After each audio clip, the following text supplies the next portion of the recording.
네, 방금 특송하신 곡은 제가 중고등학교 때 많이 들었던 곡인데 많이 은혜 받았던 그런 곡이었습니다. 네.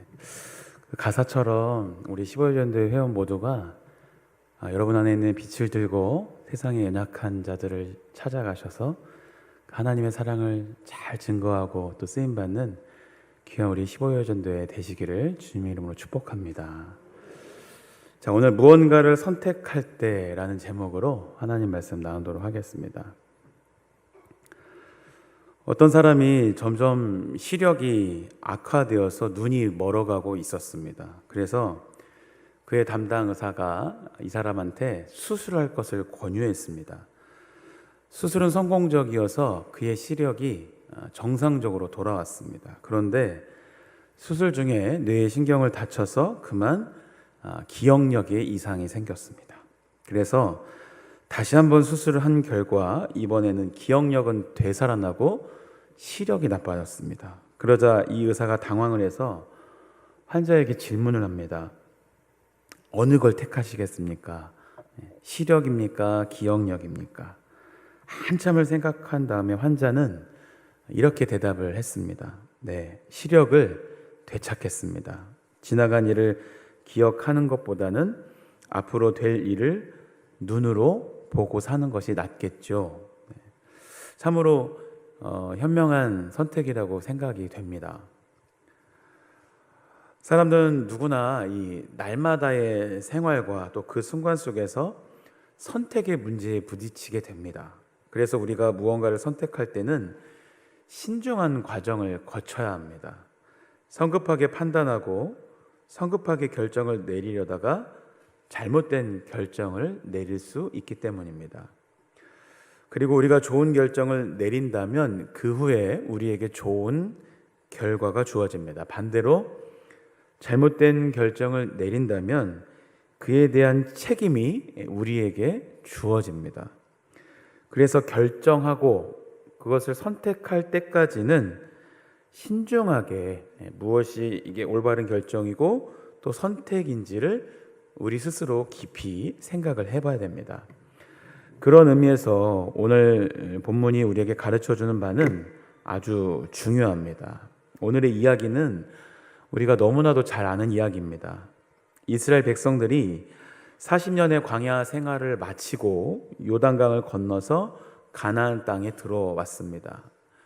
약 500년 전인 아브람 때부터 하나님께서 이스라엘 조상들에게 가나안 땅을 주시겠다고 약속하셨고 출애굽한 이스라엘 백성들 역시 젖과 꿀이 흐르는 그 가나안 땅이 가나안에 들어간다는 희망을 품고 40년간의 기나긴 이 광야 생활을 버텨왔던 것이죠.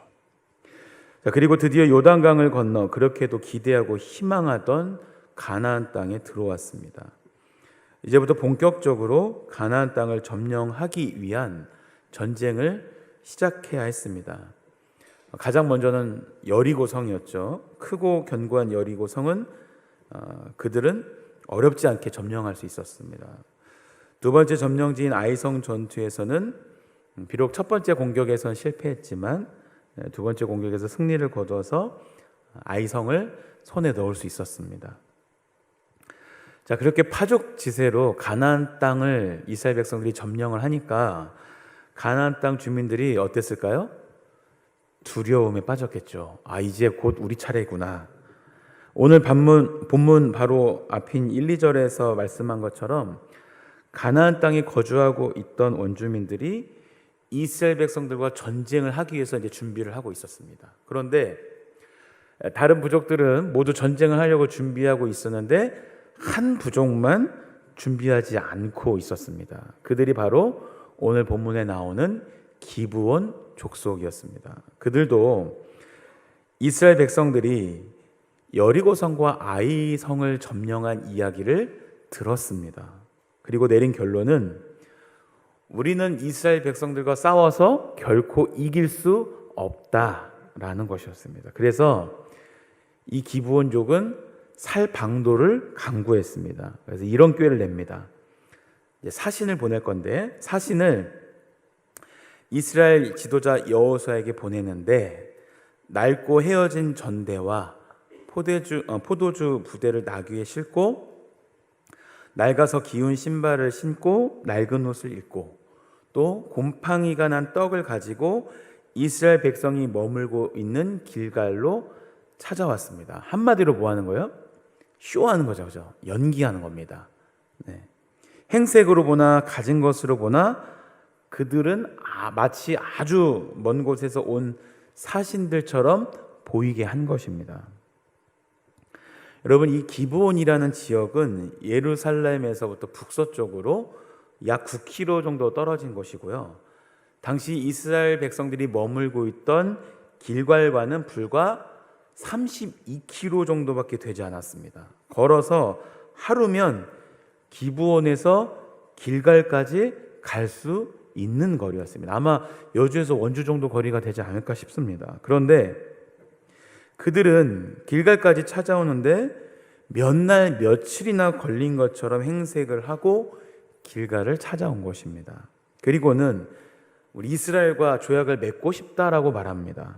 그런데 그들은 알고 있었습니다. 이스라엘 백성들이 가나안 땅에 살고 있는 사람들과는 절대로 조약을 맺지 않는다라는 것을 알고 있었습니다. 하나님께서 이스라엘 백성들에게 단단히 일러두셨던 말씀 가운데 하나가 가나안 땅에 들어가면 뭐라고 하셨죠? 반드시 가나안에 살고 있는 사람들 다 죽여야 한다라는 것이었습니다.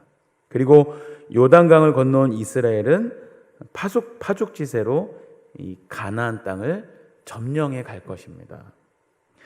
자, 그러면 가나안 땅에 살고 있던 원래 기브온 족속은 이 사실을 알고 있었어요. 그리고 여리고성, 아이고성 막 차례차례 점령해 가는 것도 다 봤어요. 그러면 두 가지 가운데 하나를 선택해야 됩니다. 하나는 다른 부족들처럼 이스라엘과 맞서서 싸우는 것이고, 다른 하나는 뭐 하는 걸까요? 미리 항복하는 것입니다. 항복. 자, 그런데 항복해봐야 소용이 있을까요? 없을까요? 없습니다. 왜냐하면 가나안 부족들을 다 죽이라는 하나님의 명령에 자기들이 항복을 한다 하더라도 이스라엘 백성들이 자기들을 살려준다는 보장이 없었기 때문입니다.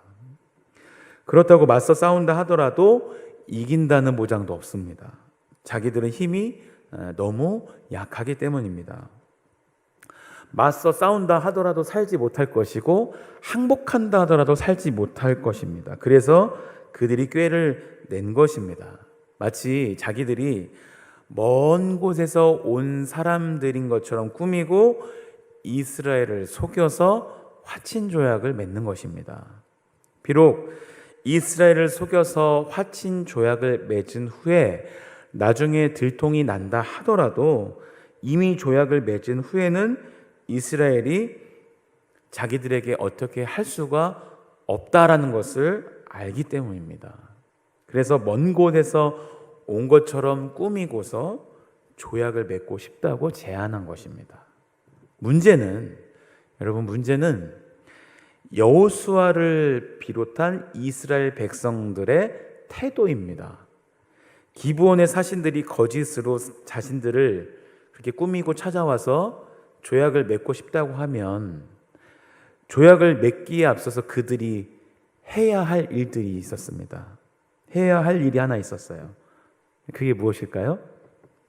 이스라엘은 하나님의 백성입니다. 하나님을 주인으로 모시고 사는 백성입니다. 그들은 하나님의 말씀을 따라 사는 백성이었습니다. 하나님께서 하라고 하면 하고 하나님께서 멈추라 하시면 멈춰야 했습니다. 그게 하나님의 백성입니다.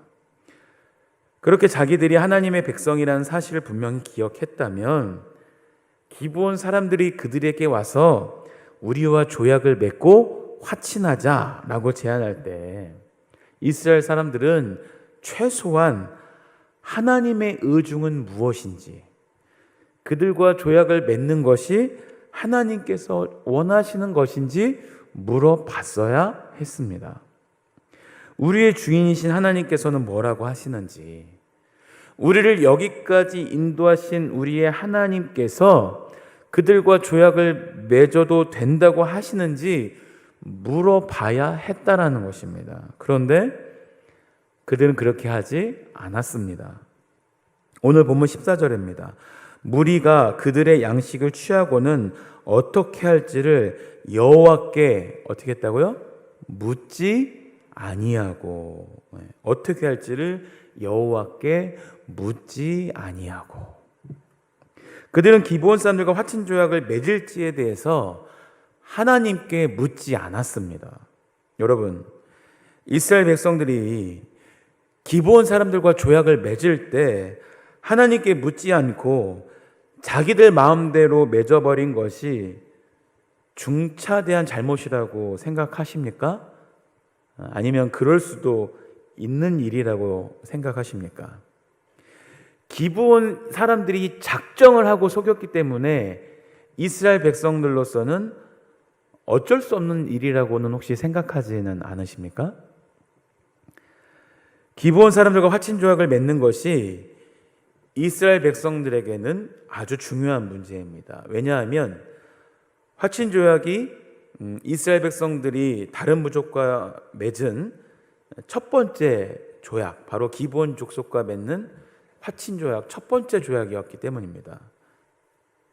그리고 하나님께서는 이스라엘 백성들에게 가나안 땅에 들어가거든 가나안 원주민들을 살려두지 말라라고 분명하게 말씀하셨습니다.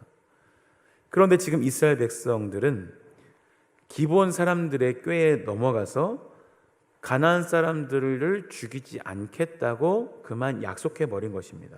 그러니까 하나님의 말씀에 어긋난 일을 하고 만 것이죠. 물론 그 조약을 통해서 이스라엘 백성들에게 얻어지는 이익이 있습니다. 분명히 있습니다. 본문 14절에 그들의 양식을 취하고라는 말씀이 있는 것처럼 그들이 가져온 양식을 얻기도 했습니다만 더 중요한 이익이 있습니다. 예나 지금이나 강대국이 약소국과 조약을 맺으면 강대국은 약소국에게 군사적인 원조를 해서 그들을 외부의 적들로부터 보호해 줄 의무를 집니다. 반면 약소국은 강대국으로부터 그런 보호를 받기 때문에 계속해서 강대국에게 조공을 갖다 바쳐야 됩니다. 오늘 본문 이후의 말씀을 읽어보면 실제로 이스라엘 백성들은 기브온 사람들이 가나안 원주민임을 알았음에도 조약 때문에 그들을 제거하지 못했고 기브온 사람들은 이스라엘 백성들을 위해서 나무를 패며 물깃는 자들이 되었습니다. 쉽게 말하면 기브온 사람들을 자기들의 머슴처럼 부려 먹었다는 것입니다. 이스라엘 백성들은 이렇게 핑계댈 수도 있었습니다. 기브온 사람들이 속였기 때문에 우리가 속은 것뿐입니다. 그런데 여러분, 그것이 핑계가 될 수 있을까요? 우리도 종종 살면서 그런 핑계를 대고 싶어집니다. 어쩔 수 없는 상황이었어요. 그들이 속이기로 작정했기 때문에 나로서는 어떻게 해볼 방법이 없었습니다. 속이려고 작정하고 하는데 어떻게 하겠습니까? 내가 하고 싶어 그렇게 한 것이 아니라 더 이상 어쩔 수 없었습니다. 우리도 이렇게 말할 수 있죠. 그런데 여러분, 핑계대기에 앞서서 우리에게 중요한 문제가 있습니다. 그것은 오늘 보면 14절의 이스라엘 백성들처럼 여호와께 묻지 아니하고입니다. 오늘 본문에서 이스라엘 백성들의 실수는 바로 그것입니다. 하나님께 물어보지 않고 자기들 마음대로 결정해 버렸다는 것입니다. 오늘 우리에게도 마찬가지입니다. 어쩔 수 없는 환경이 문제가 아니라 하나님께 묻고 결정했느냐 하는 것입니다. 하나님께 묻는다는 것은요, 기도한다는 것입니다. 단순히 하나님 어떻게 할까요? 라고 묻는 것에서 머물러서는 안 됩니다. 하나님께 기도하면서 하나님의 뜻이 어디에 있는지 우리는 깊이 고민해야 합니다. 하나님의 뜻을 찾기 위해서 고민해야 된다는 것입니다. 예수님께서도 기도하셨습니다. 제자들을 선택하시기 전에 밤새도록 기도하셨습니다. 십자가를 앞에 두고도 땀이 땅에 떨어지는 핏방울같이 되실 때까지 기도하셨습니다. 중요한 결정을 앞두고 예수님께서도 깊이 기도하셨다는 거예요. 기도하지 않고 큰 일을 할 수가 없습니다. 그리고 한 가지 더 기억해야 할 것이 있습니다. 우리가 기도한다라는 것은 단순히 하나님께 맡긴다는 것만을 의미하지 않습니다. 내게 하나님께서 세미한 음성으로 응답하심을 기다리는 것입니다. 믿으십니까? 네. 기도한다는 것은 하나님께서 내게 세미한 음성으로 응답하실 때까지 기다린다라는 뜻이에요. 하나님께서 내게 지혜를 주셔서 내가 바른 판단을 할 수 있도록 하나님을 끝까지 신뢰하면서 하나님의 뜻을 찾는 것입니다. 여러분, 무언가를 결정할 때 기도 꼭 하시기를 바랍니다. 그러나 꼭 기억해야 할 것이 있습니다. 기도한다고 해서 나는 고민도 전혀 해보지 않고 하나님의 뜻을 찾으려는 노력도 하지 않는 것은 신앙인의 자세가 아닙니다. 영국의 사회학자이자 심리학자인 허버트 스펜서라는 사람이 있었습니다. 그가 젊었을 때 큰 고민에 빠진 적이 있었습니다. 그에게는 너무나 사랑하는 여인이 있었지만 결혼을 해야 할지 확신이 들지 않았기 때문입니다. 그래서 이 사람이 몇 날 며칠 고민하던 끝에 결국 동전을 던져서 결정하기로 했습니다. 앞면이 나오면 결혼을 하고 뒷면이 나오면 헤어지기로 마음을 먹은 것입니다. 저로서는 도저히 이해가 안 됩니다. 사랑하는데 왜? 그녀를 사랑하는 이 허버트의 사랑이 진심임을 알았던 친구들이 야, 동전 던지지 말고 가서 고백을 좀 해, 이렇게 권유했습니다. 하지만 친구들의 권유에도 결정을 내리지 못한 이 허버트는 결국 동전을 던졌습니다. 뭐가 나왔을까요? 뒷면이 나왔습니다. 그래서 결국 그녀와 헤어졌습니다. 근데 바로 헤어진 그 여인이 영국의 빅토리아 시대를 대표하는 영국의 소설가이자 또 유명한 그런 작가로 알려진 조지 엘리엇이라고 알려지고 있습니다.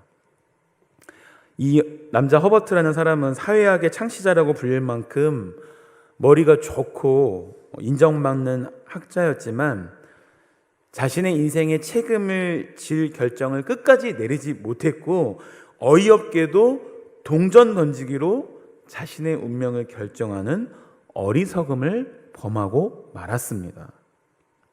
혹시 여러분들 중에서도 동전 던지기로 남편분이나 아내분 만나신 분들 없으시겠죠? 네. 저는 그냥 감사합니다 주님 이러면서 그냥 만났는데 여러분 혹 우리가 기도한다고 하시면서 그렇게 하지는 않습니까? 하나님께 다 맡긴다고 하면서 그것이 결국 내 자신이 책임을 져야 할 일에 손을 이렇게 떼는 것처럼 생각하고 있지는 않느냐는 말입니다. 여러분, 우리는 지금 코로나 바이러스라는 것으로 인해서 큰 위기의 시대를 지나왔습니다. 또한 경제 침체, 인플레이션 등의 몇 가지 악재가 겹친 상황 속에서 우리나라 사람들뿐만 아니라 전 세계 사람들이 고통받는 시대를 살아가고 있습니다. 이런 위기와 변화 속에서 우리 앞에 놓인 과제가 있습니다. 그것은 무엇을 어떻게 선택할 것인가 하는 것입니다. 어쩌면 이 코로나 시대, 또 고물가 시대라는 새로운 시대 속에서 우리가 선택해야 할 것들은 이전의 선택과 많이 다를 수 있습니다. 그리고 때로 그것은 우리가 점심 식사를 무엇으로 할 것인가와 같은 단순한 선택이 아닐 수 있습니다. 점심 식사를 무엇으로 할 것이냐 하는 것은 어떤 결정을 내려도 우리에게 크게 영향을 별로 주진 않습니다. 짜장면을 먹든 김밥을 먹든 점심 식사 한 끼를 그냥 때우면 되기 때문입니다. 그런데 지금 이 위기의 시대에 우리에게 요구되는 결단은 그런 단순한 것에서 머물지 않습니다. 이 위기의 시대에 살아남을 수 있을 것인가를 결정짓는 선택을 해야 합니다. 개인도 그렇고 우리 교회도 그렇습니다. 살아남을 방법을 고민하고 바른 선택을 해야 하는 것입니다. 개인적으로 특별히 우리는 신앙의 불편함을 선택할 것인가, 세상의 편안함을 선택할 것인가 하는 그런 기로에 서 있습니다. 하나님을 선택할 것인가, 세상을 선택할 것인가의 그 깊은 갈등 속에 우리가 서 있습니다. 지금도 그렇거니와 코로나 이후에 또 이 고물가 시대 이후에 반드시 우리에게 그것을 선택해야 할 시기가 올 것입니다. 코로나로 인해서 일단 우리는 너무 많은 부분에서 신앙과 멀어지게 만드는 환경 속에 놓이게 되었습니다. 교회가 세상으로부터 외딴 섬처럼 되어버렸습니다. 그래서 교회 다닌다고 하는 말조차 쉽게 할 수 없고 교회 다니는 것을 부끄럽게 생각하게 만들어져 버렸습니다. 이 코로나 상황이 예전보다 조금은 나아졌지만 지난 3년의 시간 동안 편안하게 신앙생활하는 것에 길들여져 버렸습니다. 문제가 생겨도 기도하던 모습은 잊어버리고 또 주님을 위해 수고하고 헌신하고 나아가던 것들이 점점 희미해지고 있습니다. 한국교회 전반적으로 다시금 회복 운동을 벌이고 있지만 예전에 뜨거웠던 신앙생활로 돌아가기가 너무 어렵다고 많은 목사님들이 토로합니다. 단지 코로나가 또 경제에 어려움이 주는 문제가 아니라 이제는 그런 현상들로 인해서 파생된 편리함에 우리가 익숙해져 버렸습니다. 언젠가 코로나가 끝나 모든 일상이 회복될 때 우리는 분명 선택해야 할 순간이 오게 될 것입니다. 신앙이냐 세상이냐를 말입니다. 그러나 우리의 선택은 그때 가서 그때만 하는 것이 아닙니다. 세상을 살아가면서 지금 우리는 늘 선택을 하며 살아야 합니다. 하나님을 선택할 것이냐 세상을 선택할 것이냐 하고 말입니다. 우리 일상에서도 마찬가지입니다. 하나님을 의식하고 하나님 편에 서기를 선택할 것인가, 아니면 하나님을 무시하고 나의 편리함을 선택할 것이냐. 우리는 끊임없는 그 선택의 기로에 가운데 서 있습니다. 하나님의 정의와 공의를 이루는 삶을 살 것인가, 아니면 적당히 세상과 타협하면서 불의에 굴복하는 비굴함으로 살 것인가도 매일 매순간 선택해야 하는 것입니다. 우리 여주교회는 이제 화요일부터 20일간의 다니엘 기도회로 매일 이 자리에 저녁에 모이게 됩니다. 지금 여기 계신 분들도 또 이 자리에 계시진 않지만 다른 성도님들도 선택을 할 그 지점에 서 있습니다. 무언가를 선택해야 할 이 지점에서 여러분은 어떤 선택을 하시겠습니까? 사랑하는 여러분, 우리는 신앙인입니다. 신앙인이라면 무언가를 선택할 때 반드시 하나님의 시선을 의식해야 합니다. 하나님께서 나를 보고 계신다고 생각하고 하나님께서 원하시고 기뻐하시는 것이 무엇인지를 내가 깊이 묻고 고민해야 하는 것입니다. 그래야 우리는 하나님 앞에 부끄럽지 않은 바른 길을 선택하고 바른 신앙인으로 살 수 있는 줄 믿습니다. 바라기는 오늘 헌신의 의미로 나아가는 우리 15 여전도의 회원 여러분들과 또 우리 모든 여주교회 성도님들, 무언가를 선택할 때 특별히 20일간의 말씀과 기도의 여정의 자리를 선택함에 있어서 아직도 고민이 되시고 계신 분이 있으시다면 우리 하나님께 정직하게 여러분 스스로가 물어보시고 정말 하나님이 기뻐하시는 자리는 어느 자리인지 여러분 스스로가 자신의 신앙 상태를 점검하면서 나아가실 수 있는 시간이 되셨으면 좋겠습니다. 하나님이 기뻐하실 바른 선택과 결정을 통해서 그 선택과 결정을 하고 믿음으로 전진하는 우리 성도님 한 사람 한 사람을 하나님의 백성으로 또 우리 교회를 주님이 기뻐하실 든든한 교회로 세워가시는 귀한 역사를 여러분 모두가 몸소 체험하시는 이번 부흥성회가 될 수 있기를 주님의 이름으로 축복합니다. 세상의 편안함만 좇는 것이 아니라 때론 힘들고 때로는 버겁다 할지라도 하나님의 뜻에 합당하게 살아가고자 다짐하고 또한 하나님이 예비하시고 기뻐하시는 그 길을 선택하셔서 묵묵하게 또 뚝심 있게 전진해 나아가시는 우리 하나님의 신실한 여주교회 모든 백성들 되시기를 주님의 이름으로 간절히 소망합니다.